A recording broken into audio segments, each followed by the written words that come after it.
တန်မှတ်လို့ရတာ၈ခုပါတယ်ဒီကောင်ကိုအတန်လေးကျွန်တော်1 man တီးတဲ့အချိန်မှာအတန်လေးမပြုတ်အောင်ဆိုရင်ဒီ freeze ကို on ထားပေးရမယ်ဒီ freeze ကို on ထားအောင်လည်းမရသေးဘူးဒီထဲမှာကျွန်တော်တို့ setting လုပ်ထားပေးရမယ်အဲ့ဒါဆိုရင် function နဲ့သွားမယ်ပြီးရင်ဒီမှာနံပါတ်1နဲ့3ရှိတယ်အဲ့ဒါဘယ်ညာသွားတာ3ကိုနှိပ်သွားလိုက်မယ်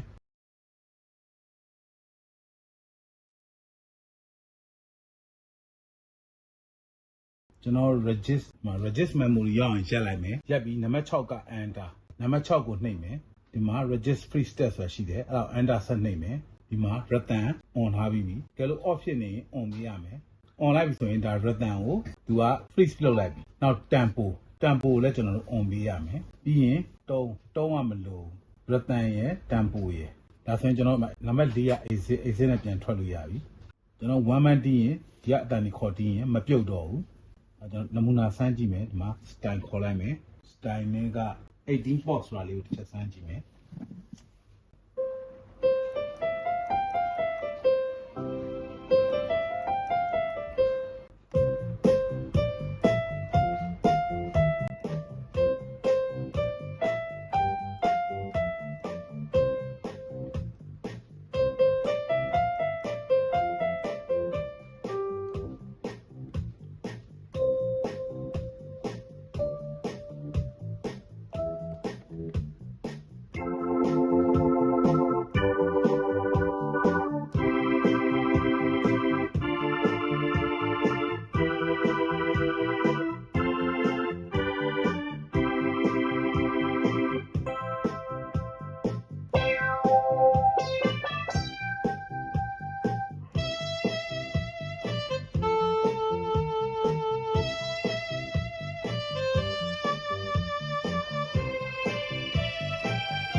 ကျွန်တော်မပြုတ်တော့ဘူးသူ့မှာ intro ပါမယ် ending ပါမယ် main က4ခုပါတယ်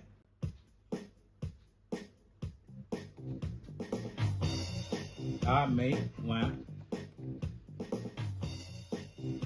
ကျွန်တော် main 2သွားမယ်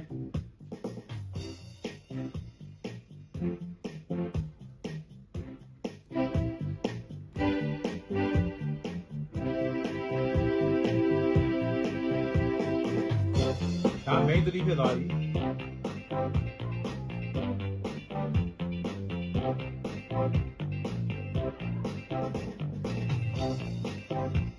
main 4ကိုသွားမယ်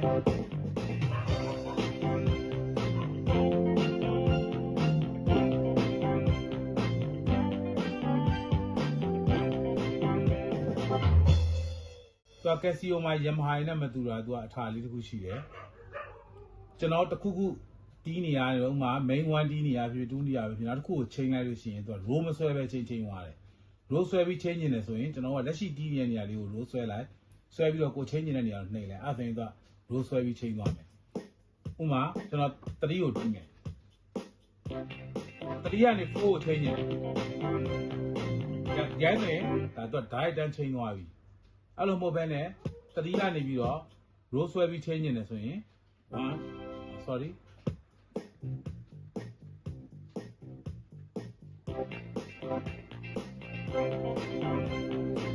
နောက်ကရိုးဆွဲပြီးချိန်သွားမယ်4ကနေ3ကိုပြန်သွားချင်တယ်မယ်4လေးကိုရိုးဆွဲလိုက်ဆိုးပြီးတော့3ကိုပြင်လိုက်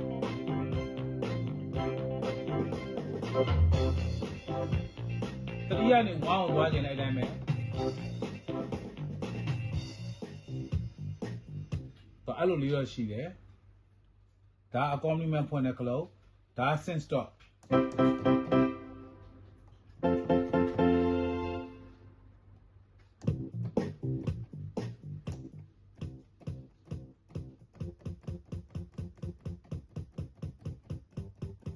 ဒါ synth stop cloud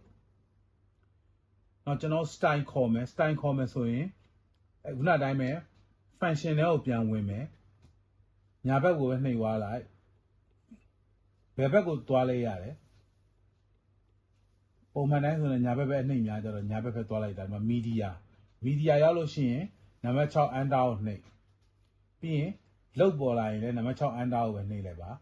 တုံးလို့ပေါ်လာရင်ဒါဆိုနံပါတ်3ညာဘက်ကိုနှိပ်မယ် Rattan လို့ပေါ်လာရင် Yamaha မှာက style Casio မှာကြောက်တော့ Rattan လို့သုံးတယ်ကျွန်တော် enter နံပါတ်6ကိုပဲနှိပ်လိုက်မယ်ဒီမှာခဏစောင့်မယ်ဒီမှာချပေါ်လာပြီဒါလေးကိုခေါ်ခြင်းနဲ့ဆိုရင်ကျွန်တော်က enter ပဲဆက်နှိပ်လိုက်ဒီမှာ तू က294ကနေပြီးတော့စပြီးတော့ style အခု50ဒီ keyboard ထဲကိုထည့်ထားလို့ရတယ် memory stick ထဲကနေ Casio keyboard ဝယ်ရင် memory stick ကလက်ဆောင်ရတယ်အဲ့ထဲမှာ style အခု200လောက်ပါမယ်အဲ့တော့294ကိုကျွန်တော်တို့294နေရာကိုထည့်မယ်ပေါ့နော်ခုနကိုနှိပ်လိုက်မယ်မရှူအားလို့မေးတယ်အဲ့6ပဲဆက်နှိပ်မယ်sorry အောက်က yes ကိုနှိပ်မယ်ပထမခေါက်တည်းက enter နှိပ်မယ်နောက်ဆုံးမှာ yes ကိုနှိပ်မယ်ပြီးရင်ကျွန်တော်တို့ Rattan ကိုသွားမယ်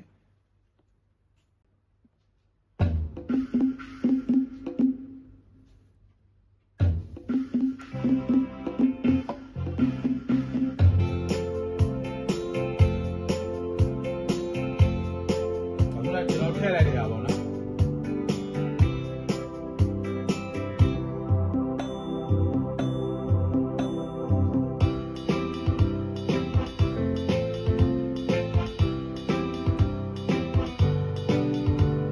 စတိုင်ကြီးကတော့ကျွန်တော်တရားတော့မသိဘူးကျွန်တော်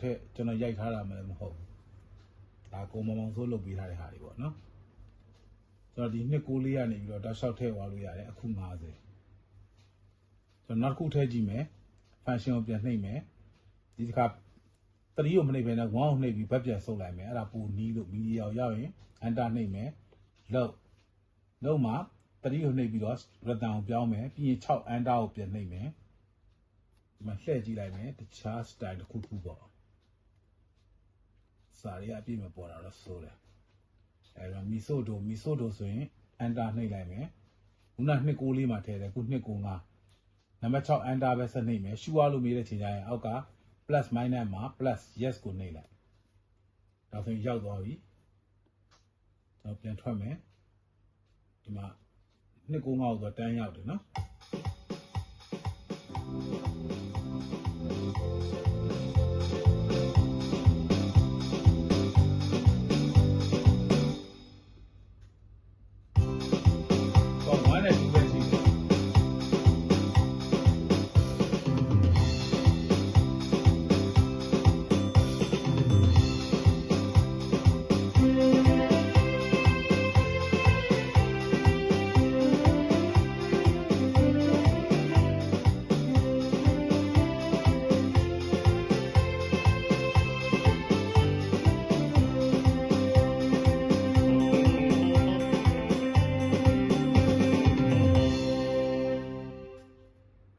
ဒါကတော့ Casio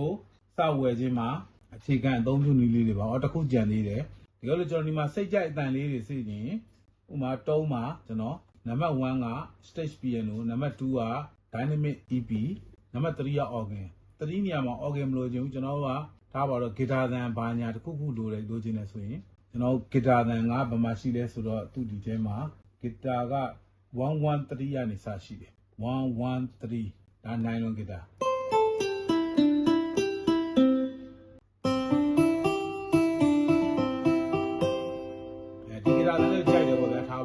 အဲ့ဒါနံပါတ်3မှာသိမ်းမယ်ဆိုရင်အပေါ်မှာ store ဆိုတာရှိတယ်အဲ့ဒါလေးကိုဖိလိုက်ဖိပြီးတော့ကျွန်တော်သိမ်းမဲ့နံပါတ်3ကိုနှိပ်လိုက်ဒါဆိုရင် तू ကဒီမှာ3မှာ store လုပ်လိုက်ပြီဒါဆိုပြန်ခေါ်ကြည့်မယ်EP ကျွန်တော်သိထားတဲ့ guitar သံထွက်လာပြီဒါကတော့စချင်း Casio keyboard တစ်လုံးကိုစောက်ဝယ်ခြင်းမှာအခြေခံအသုံးပြုတဲ့ပုံစံလေးပါကျွန်တော်ဝယ်သူရှိမပို့ခင်လေးဗီဒီယိုလုပ်ပေးလိုက်တာပါကြည့်ရှုပေးတဲ့မိတ်ဆွေအားလုံးကိုကျေးဇူးတင်ပါတယ်